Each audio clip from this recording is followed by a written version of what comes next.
안녕하세요. 정신건강의학과 전문의 노규식입니다.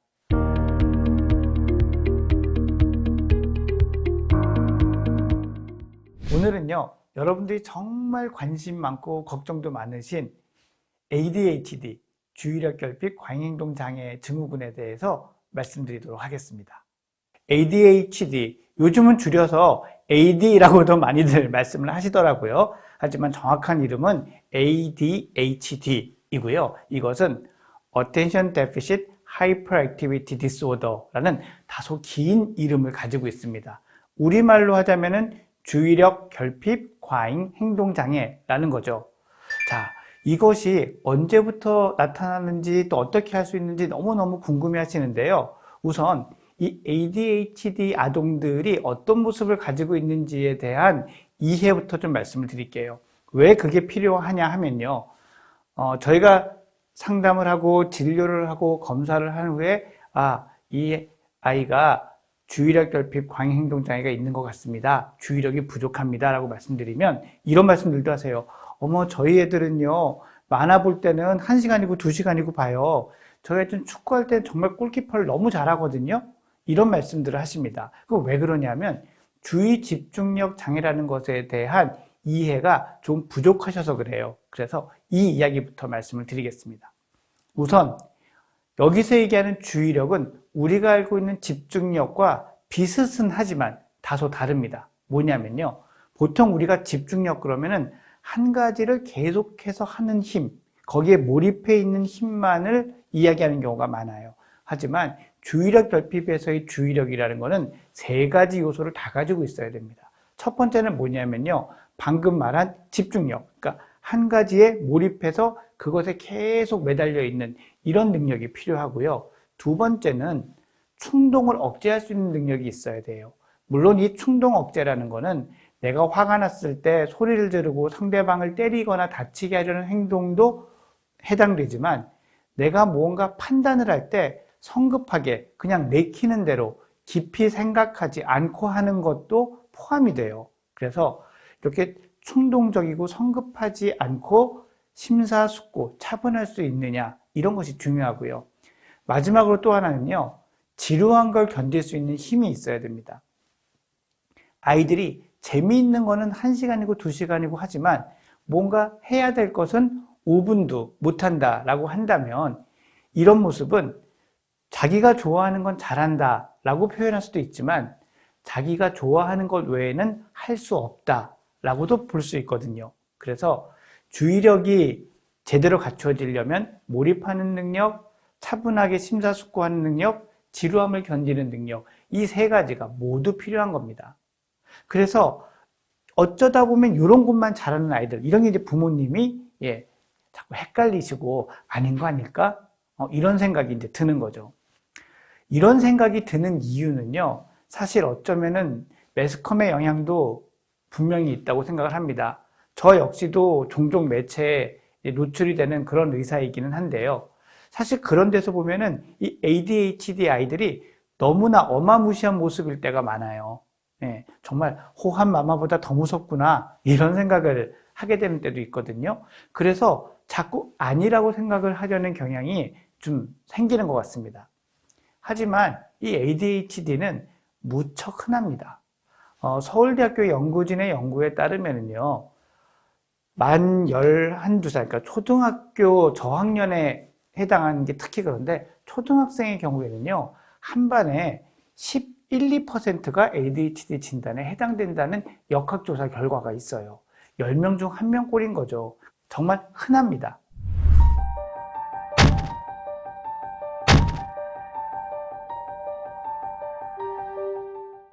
하지만 이 모든 아이들이 심한 건 아니에요. 그래서 우리가 저렇진 않잖아 라고 생각하고 또는 설마 아닐 거야 라고 생각하고 적절한 치료의 때를 놓치는 일이 생기는 게 제가 의사로서 치료자로서 참 안타까운 모습 그런 마음을 가질 때가 많습니다. 크면 다 좋아지는 거 아닐까요? 정말 꼭 고쳐야 되나요? 이런 생각을 하실 수도 있어요. 그런데 말입니다. 정말 여러분이 생각하시는 것보다 훨씬 더 높은 확률로 크면 좋아져요.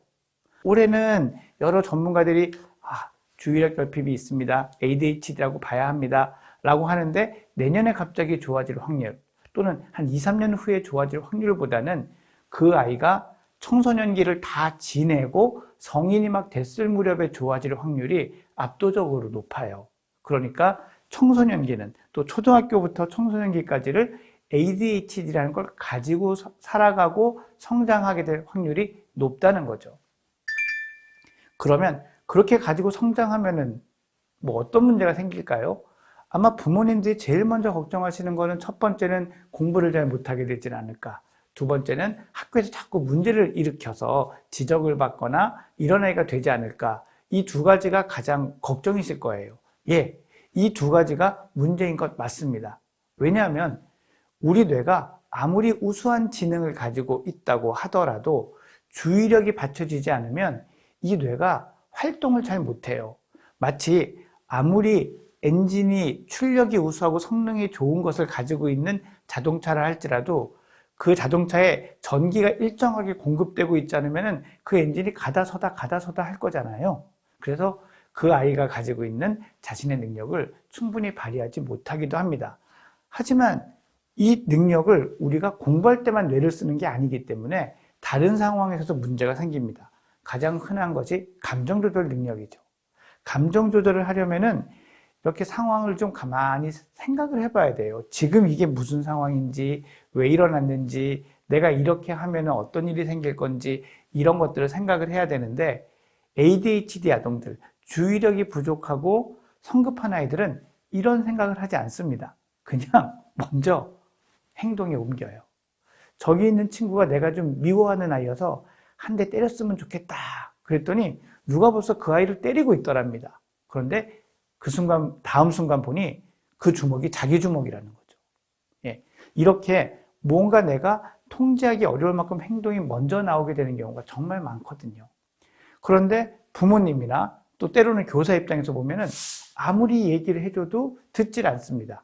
예, 듣질 않는다는 건 그 상황에서는 말을 알아들어요. 이해해요. 또 다른 모습을 보면 틀림없이 아는 것 같아요. 근데 그 다음에 그 상황에선 또 똑같이 하는 거죠. 그러니 얘는 무섭게 얘기하지 않아서 그래. 알아듣는데 무섭게 얘기하지 않으니까 그래. 그러고 점점 더 무섭게 호되게 때로는 마음의 상처를 줘가면서 야단을 치는데 그래도 해결이 안 되는 거죠. 해결이 안 되는 것뿐만이 아니라 그렇게 상처를 받은 아이가 처음에는 좀 참고 있다가요. 얼마 지나지 않아서 이제 반발을 합니다. 너무 괴로우니까요. 억울해요. 왜 내가 할 수 없는 것에 대해서 이렇게 뭐라고 하세요? 내가 실수했지만 이거 너무 심한 거 아니에요? 이런 상황들이 나오게 되죠.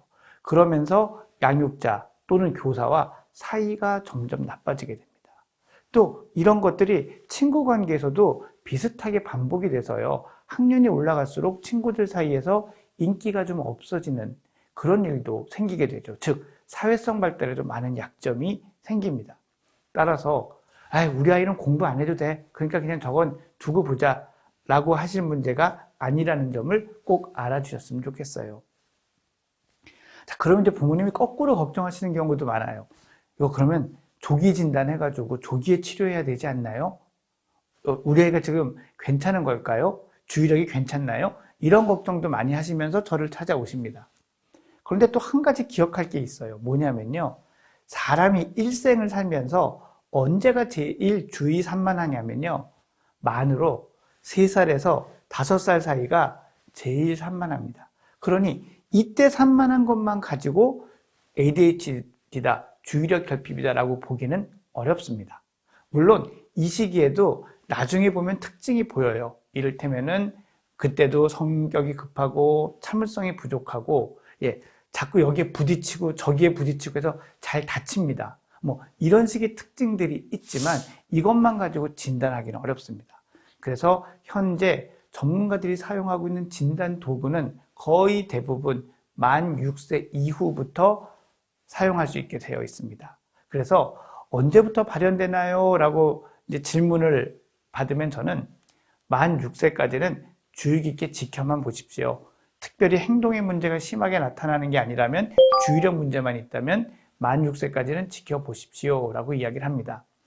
예전에는 이런 얘기가 없이 그냥 초등학교에 가면 교사, 선생님들이 얘는 너무 달라. 얘는 도저히 안 되겠어.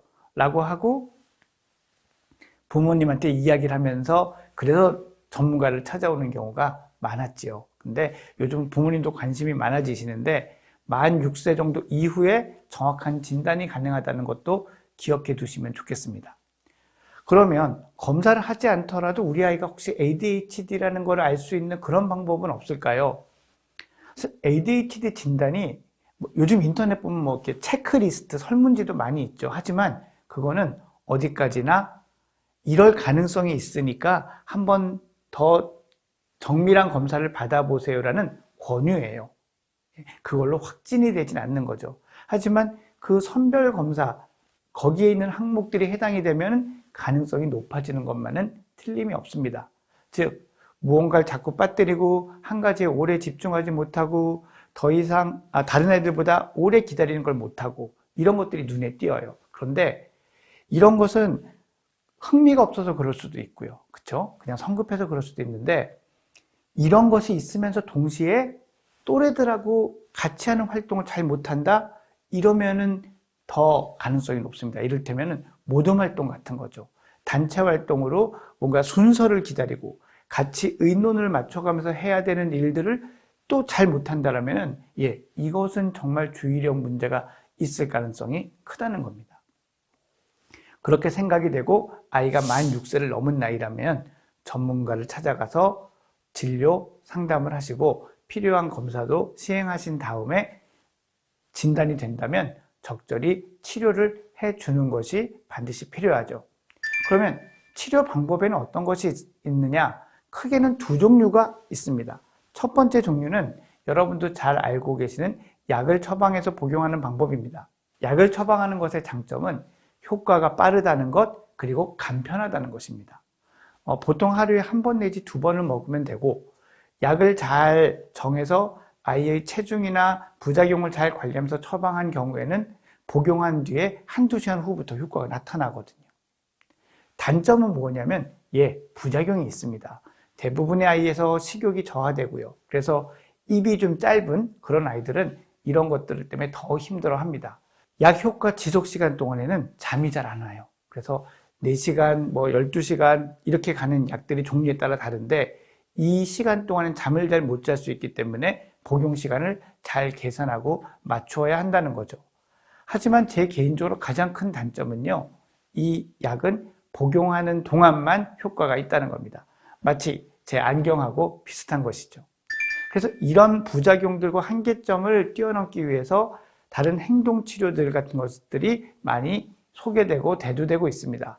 그 중에 가장 대표적인 건 뉴로 피드백이라고 하는 방법인데요. 이 뉴로 피드백은 뇌파를 측정하면서 아이 스스로가 집중된 상태의 뇌를 만들 수 있는 법을 훈련시키는 겁니다.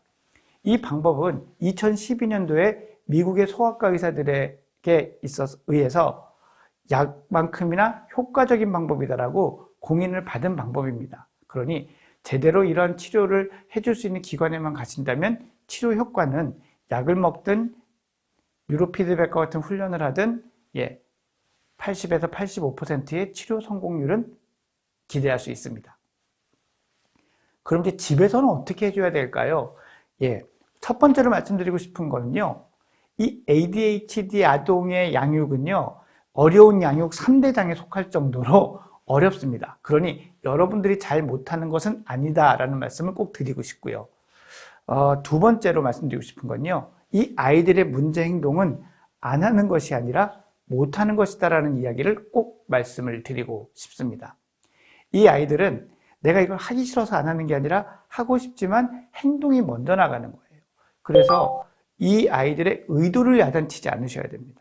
이 아이가 못하면 어떻게 하면 할 수 있을지 방법을 같이 연구하고 연습하는 이런 마음가짐으로 나가주시는 것이 아이에게도 상처를 안 받고 부모님도 지치지 않으실 수 있는 방법이에요.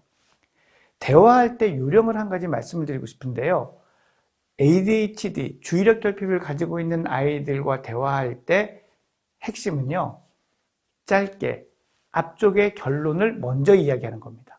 부모님들은 대화를 통해서 이야기를 하고 싶어지시면은 기승전결을 갖추어서 이야기를 하시게 돼요. 그런데 이 아이들은 엄마나 아빠가 기승까지 오면 그 다음에는 벌써 딴 데로 생각이 넘어가는 경우가 많습니다. 따라서 앞쪽에 마치 신문이나 유튜브 같은 거에 헤드라인처럼 관심을 딱 끌 수 있는 말을 해주시고, 왜냐하면 말이야 라고 대화를 이끌어 나가시는 것이 좋은 방법입니다. 마지막으로 말씀드릴 것은요, 전문가와 긴밀히 상의하십시오.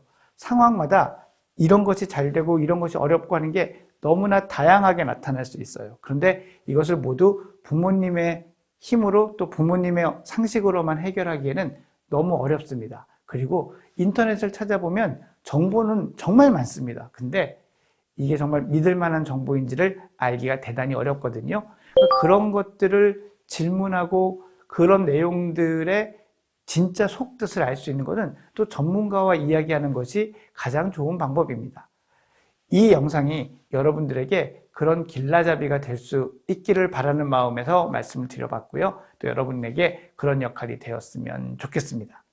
오늘 ADHD 아동들이 어떤 모습이고 언제 나타나고 어떻게 해야 되는지에 대해서 간단히 말씀드렸는데요. 이 부분들이 여러분께 많은 도움이 되면 좋겠습니다. 감사합니다.